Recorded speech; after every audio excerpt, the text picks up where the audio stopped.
Hey guys, അപ്പോൾ ഇന്ന് നമ്മൾ കുറച്ച് വെറൈറ്റി വീഡിയോ ആയിട്ടാണ് വന്നിട്ടുള്ളത്. രാവിലെ നേരത്തെ തന്നെ നീറ്റിട്ടുണ്ടായിരുന്നു ചേച്ചിക്ക് ഫുഡ് ഉണ്ടാക്കി കൊടുക്കാൻ വേണ്ടിയിട്ട്. ഞാനും രണ്ടാമത്തെ ചേച്ചിയും കൂടിയാണ് നീറ്റത്. അപ്പോൾ ഇന്ന് നമ്മളാണെങ്കിൽ കുറച്ച് വെറൈറ്റി ആയിട്ടുള്ളൊരു ബ്രേക്ക്ഫാസ്റ്റും കൂടിയാണ് ഉണ്ടാക്കുന്നത്. വേറെ ഒന്നുമല്ല, പടു അല്ലെങ്കിൽ പടികാരം, എല്ലാവർക്കും അറിയുന്നുണ്ടാവുമെന്ന് വിചാരിക്കണേ. അപ്പോൾ അവിടെ അടുപ്പത്തത്തെ പരിപ്പ് വെന്തുകൊണ്ടിരിക്കുന്നുണ്ട് സാമ്പാറിനുള്ളത്. ഞാനിതാ മാവിലിടാൻ വേണ്ടിയിട്ട് ഉള്ളി വാട്ടുകയാണ്. അതിൻ്റെ ഇടയിൽ ചേച്ചി ചട്നിക്ക് വേണ്ടിയിട്ടുള്ള അരപ്പ് റെഡിയാക്കാൻ വേണ്ടി പോയതാണ്. അപ്പോൾ ഉള്ളി വാട്ടിയിട്ട് നമ്മളിത് ഉള്ളിയും അതുപോലെ പച്ചമുളകും വാട്ടിയിട്ട് മാവിലിട്ട് നന്നായിട്ട് മിക്സ് ചെയ്തിട്ട് ഒഴിക്കുകയാണ് ചെയ്യേണ്ടത്. അപ്പോൾ അത് സെറ്റായിട്ടുണ്ടായിരുന്നു. എന്നിട്ട് ആവശ്യത്തിന് വേണ്ടതൊക്കെ ഇട്ടിട്ട് ഞാനത് മിക്സ് ചെയ്യുന്നുണ്ട്. അപ്പോൾ ഇതിൻ്റെ റെസിപ്പി വേണമെന്നുള്ളവർ കമൻറ്റ് ചെയ്യണം മറക്കാതെ തന്നെ.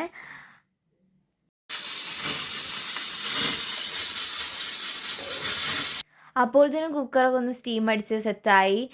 അങ്ങനെ ഞാൻ മാവിൽ കുറച്ച് ചപ്പും കൂടി ഇട്ട് സെറ്റ് ചെയ്തു. എന്നിട്ട് ഉണ്ണിയപ്പച്ചട്ടി നേരെ ഗ്യാസിൽ വെച്ച് ഗ്യാസ് ഓൺ ചെയ്ത് ഇനി നമ്മളതിലേക്ക് എണ്ണ തടവി കൊടുത്തിട്ട് മാവ് ഒഴിക്കുകയാണ് ചെയ്യേണ്ടത്. അപ്പോൾ സത്യം പറഞ്ഞാൽ ഞങ്ങളിത് ഫസ്റ്റ് ടൈമാണ് ഞങ്ങൾ 2 പേരും കൂടി ഉണ്ടാക്കുന്നത്. അപ്പം ഞങ്ങൾക്ക് നല്ല രീതിയിൽ ടെൻഷൻ ഉണ്ടായിരുന്നു, കൊളാവോ എന്നുള്ളത്. പക്ഷേ കുഴപ്പമില്ലാത്ത വിധത്തിലൊക്കെ കിട്ടി. പിന്നെ ഞങ്ങൾ ടെൻഷൻ എന്ന് വെച്ചാൽ ഇത് എങ്ങനെ എടുക്കും എന്നുള്ളതായിരുന്നു.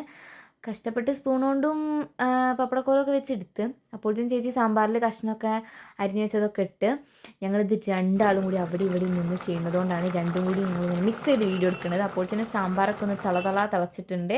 പിന്നെ അതിലേക്ക് പുളിയൊക്കെ പിഴിഞ്ഞൊഴിച്ച് പിന്നെ നമ്മളിതാ ഫസ്റ്റ് ട്രിപ്പ് പടു സെറ്റായി. അത് നമ്മളെടുത്ത് കഷ്ടപ്പെട്ടിട്ട് പിന്നെ നമ്മൾ സാമ്പാറിൽ ചപ്പും കൂടി ഇട്ട് കൊടുത്തതിന് ശേഷം സെറ്റായി.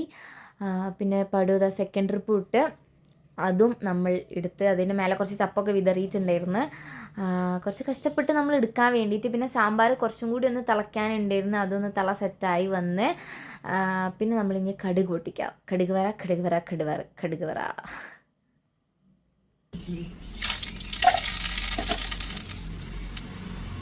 ചെറുതായിട്ടൊന്ന് കരിഞ്ഞു പോയ സംശയമില്ലാതില്ല. പിന്നെ നമ്മൾ നേരെ അരപ്പയ്ക്ക് ഒഴിച്ചിട്ട് ഒന്നൊന്ന് തിളപ്പിച്ചെടുത്ത് പിന്നെ നമുക്കിനി ഇത് പാക്ക് ചെയ്യണം.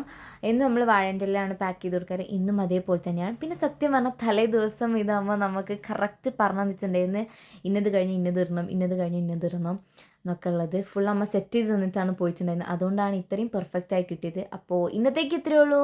പുതിയൊരു വീഡിയോ ആയിട്ട് വരുന്നത് വരെ ബൈ.